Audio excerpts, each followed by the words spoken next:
Hey guys, I'm gonna read to you the last bit of this book, and the title is Hot, and I'm one of the HugZi brothers. It's written by MACDONALD. Before we start, I'm gonna introduce you to my reading pal, Mr. Bear. You may have seen him in the other videos, and let's get cracking. Chapter 1. It was hot, scorching hot, sitting at the back of the class. Bertie felt he was going to melt. It was ages till afternoon breakfast. His head flopped onto his desk. He was certain it must be 100 degrees. They're out to be alone against going to school in this heat. It was all right for teachers, he thought.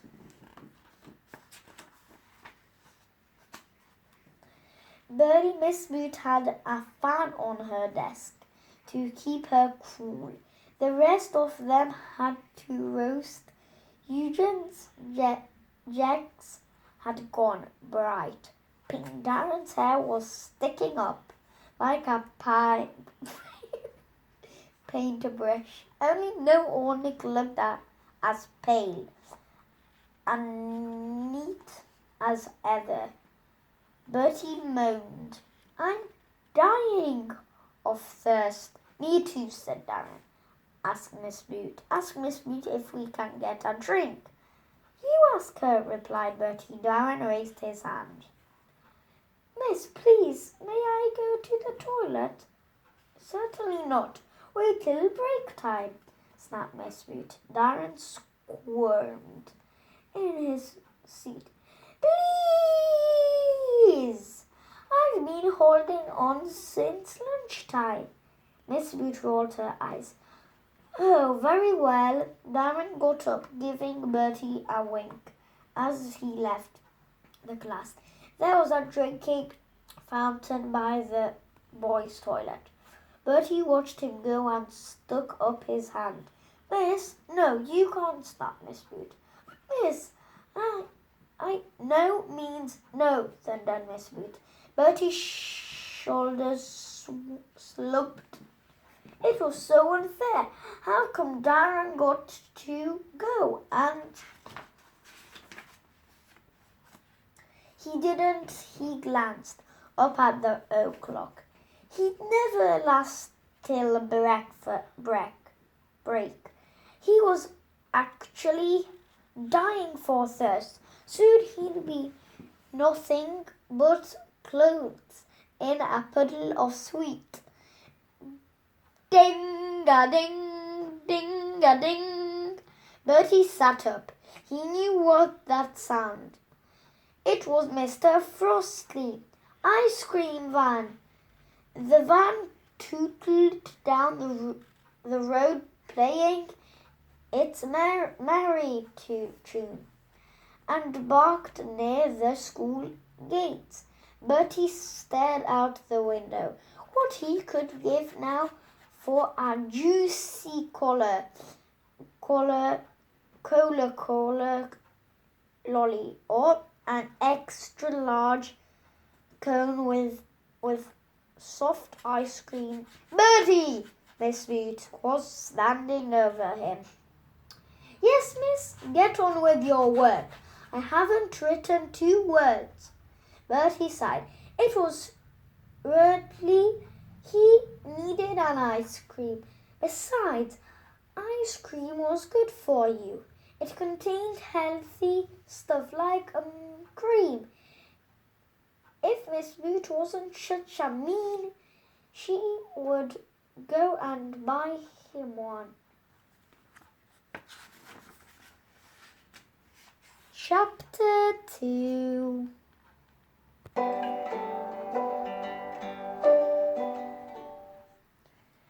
At break time, Bertie had his friend staring out through the fence. They watched the nurse children come out and get ice creams. This, he thought Bertie, The van was parked 10 meters off the road, but it might as well have been a million miles. School was just like prison. The gates were locked and the teachers were on patrol at all times. There must be a way, said Bertie. Face it, said Eugene. It's impossible, Darren nodded. Forget it. Bertie flopped against the fence. All he wanted was 120 weenie ice cream with a chocolate flake. Was that too much to ask? If he closed his eyes, he could almost taste its smoothie, salty ice cream slipping down his throat. He opened his eyes and stared at the fence. There had to be a way out. Somewhere. Hang on. What was that? A little further along, the right fence was bent back. It felt a teeny gap underneath, big enough for a cat or a small person to crawl through. They could escape. There was just one problem. Miss Boot was on playground duty. If she spotted them, she'd swoop down like a fire-breathing dragon. Bertie racked his brains. They needed some way to distract her. But what? Eugene dancing. No one yelling what his pants were on fire. What would get Miss Boot full attention? Bertie smiled. He knew just the thing.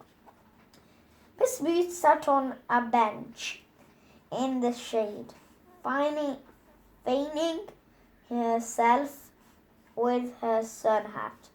Darren wandered over. Miss, he said, what do rats look like? They are like mice, only bigger, said.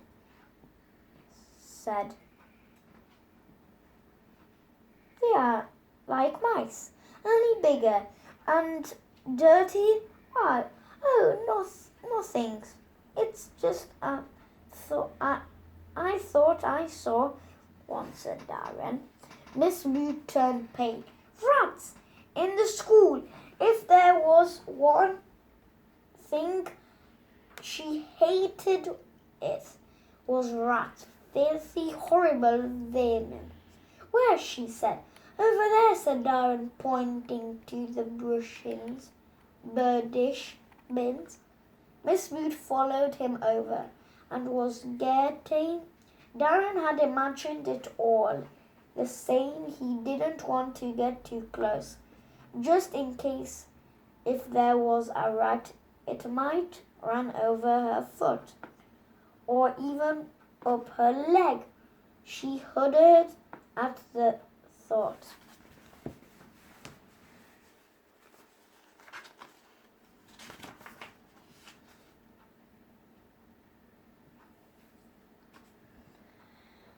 Where was it? He demanded. Just there, miss, by the bin, said Darren. A great big rat with blued red eyes and pointy teeth. Miss Boot went a bit closer and she bent down to look. Thump! Suddenly one of the bins jumped. Ah! Screamed Miss Boot, leaping back. If that was a rat, it was a monster, a king rat. I'll fetch Mr. Grouch. He grumped Grouch his job. Really, keep away from there, Darren. She hurried off to find the caretaker. As soon as she was gone, Eugene popped it up from behind the bin. Did it work? He asked. Like a dream, said Darren. He hurried off to Bertie by the fence. Okay, said Bertie. Yes, but you'd better be quick, said Darren, holding up the fence. They didn't have long. Miss Boot would be back any minute with Mr. Grouch. Bertie looked round. No one was watching. He got down and squeezed through the small hall. Now, to grab the ice cream and make it back before anyone saw him. Chapter 3.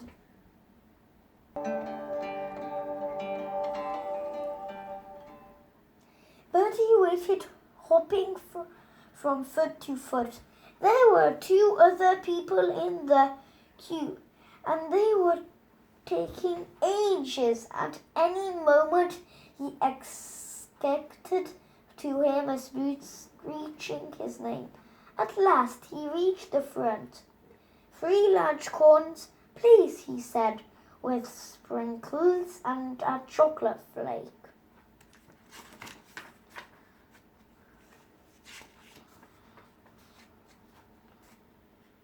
He watched the smooth, soft ice cream ooze from the nozzle. £3, said the ice cream man. Bertie handed over the money. They'd scrapped together and grabbed the corners. He'd been dreaming of the moment all day. He lifted one of the ice cream to his mouth. Drink. Bertie looked up. No way, surely. That couldn't be the bell already. But the playground was starting to empty. His class were lining up under the stern eye of Miss Boot. Bertie quickly ducked out of sight behind a tree. Darren stood in line, and Eugene, he glanced back towards the fence. There was no sign of Bertie. What was he playing at? A hand tapped him on the back shoulder. He turned round to see no Onyx human face. Where's Bertie? Nick asked. How should I know? Shrugged Darren. He's here somewhere. Nick looked around. Really, I don't see him. Sure. I tell Miss Boot. Mind your own business, said Darren.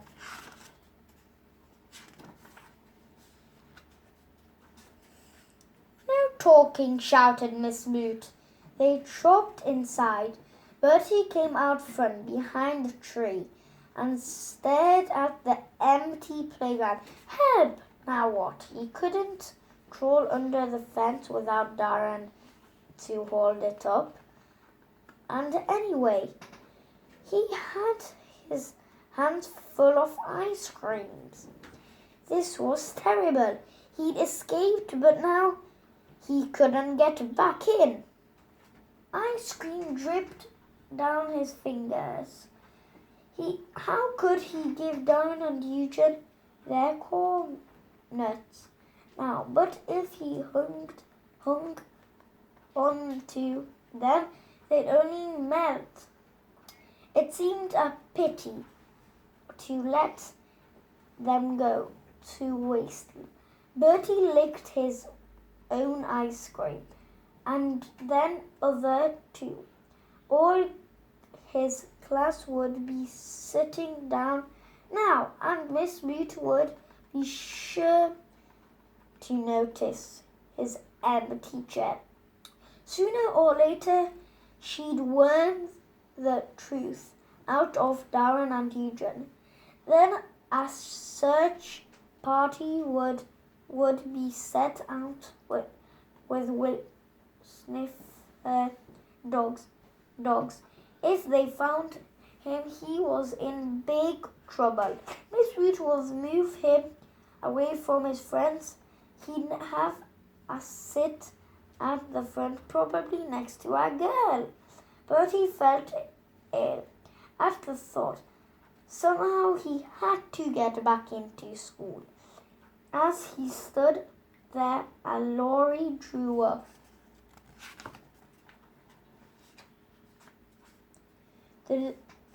And the driver jumped out. Excuse me, son. Is the Pugsley Junior? He asked. Bertie nodded. Thanks, said the driver. He looked Bertie and frowned. Shouldn't you be in school? No, said Bertie. I am off sick right now. You are buying ice creams. Oh no, they are not mine. I'm just looking after them, explained Bertie. Of course you are, smiled the driver. He went back to the laundry, laughed to himself. Another man got out, and together they unloaded 2 large boxes from the back of the lorry. Bertie watched, licking his 3 cones. The driver went to the gates and spoke into the intercom. A moment later, the gate began to open, and the man carried one of the boxes inside. There is it, thought Bertie. My chance to get in. But wait, what about Mr. Puff, the school security? No one got past her eagle eyes. There had to be another way.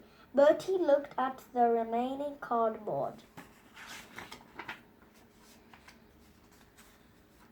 box sitting beside the lorry. Quickly, he opened it up. Inside was some flat bit of wood and a bag of screws. Maybe there was just enough room. Clutching his ice cream cones, Bertie climbed into the box. Chapter 4.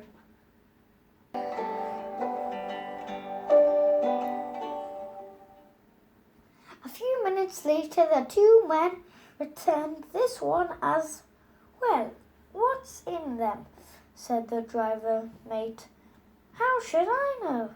Just pick it up. Bertie heard a lot of grunting and left the box left off the ground. A weight, a ton they got, a dead. Nobody in here inside the box. Bertie hardly dared to breathe. All he had to do was wait till the box was set down. Then he could slip out quietly and sneak back into his class. With a bit of luck, Miss Boot hadn't even noticed he was missing. He licked one of the cones. No point in saving them now. Back in class, Darren and Eugene were starting to worry. Where is he? hissed Eugene. Search me, said Darren. Where are our ice creams? Maybe he can't get back under the fence, worried Eugene. He looked round and caught no onyx eyes. Just that nose creep to be snooping around, thought Eugene. How much does he know? Did he see Bertie escape? Oh, he's putting his hand up. Miss Boot, said Nick. Where's Bertie? Said Miss Boot looked up. Bertie, she stared at the empty chair where Bertie normally sat. Where is Bertie? She demanded. I don't know, said Nick slyly. I haven't seen him since break. Maybe he's run away. Miss Boot frowned. Darren, do you know? Darren's mind was a blank. Oh, he's gone to wash his hands, said Eugene quickly.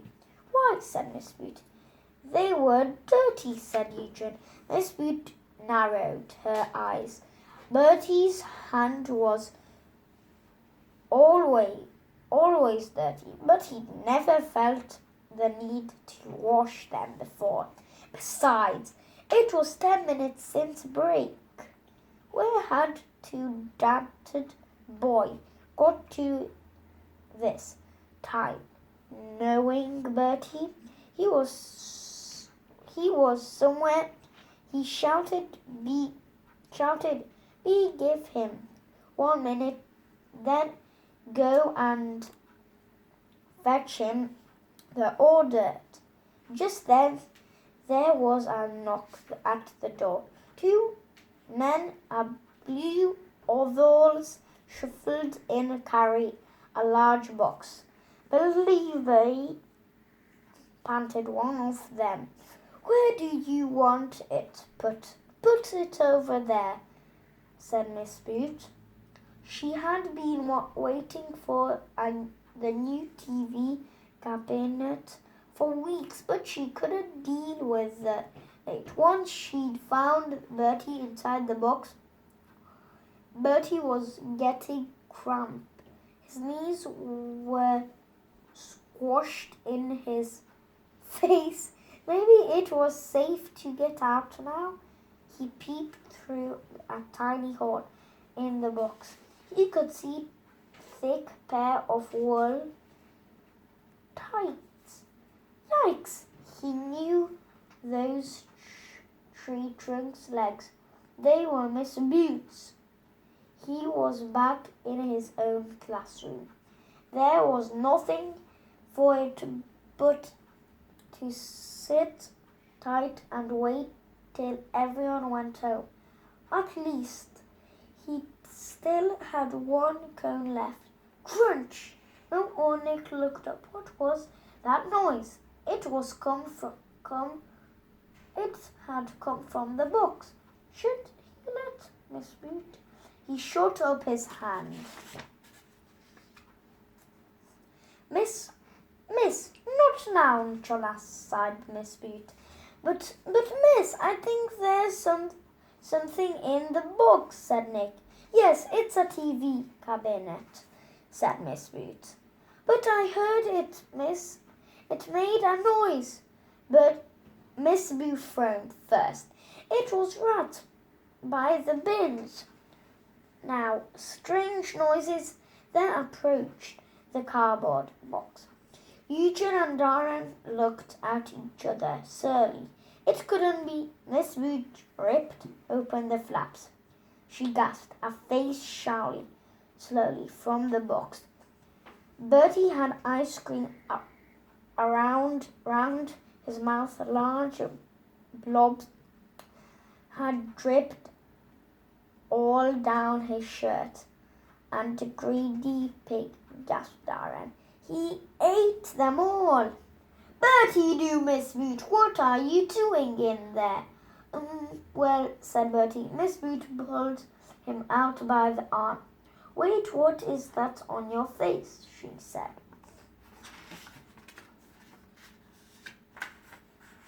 "Have you been eating ice cream?" Bertie allowed. He brought out a messy blob from his pocket. "Chocolate flake," he said. And that is the end. I hope you liked it and enjoyed it just like me. And please hit the like button and subscribe to see more. Bye. See you in the next video.